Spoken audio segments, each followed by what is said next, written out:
And back here in Nigeria, the United Nations and other partnering international organizations is seeking a $1.1 billion support to urgently provide for about 5.5 million people in need of humanitarian assistance in 2022.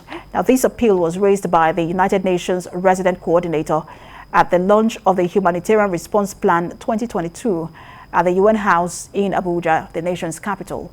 TVC News correspondent Moyo Thomas reports.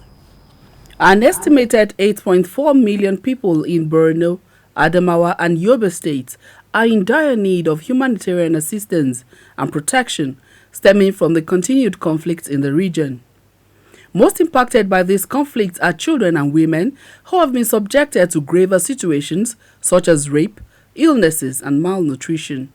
This video is a poignant reminder that women and girls are amongst those worst affected by this crisis. And we're hoping that that will be a theme that will be reflected clearly, not only through the Humanitarian Needs Overview and the Humanitarian Response Plan, but also through this event. To cope with hunger, families were forced to adopt negative coping mechanisms. This often meant there were fewer meals, or it meant borrowing money to buy food or selling available assets. Under these stressed circumstances, as so often, the most vulnerable people were hardest hit. The Nigerian government and governors of the affected states are hopeful funds raised will bring renewed resilience.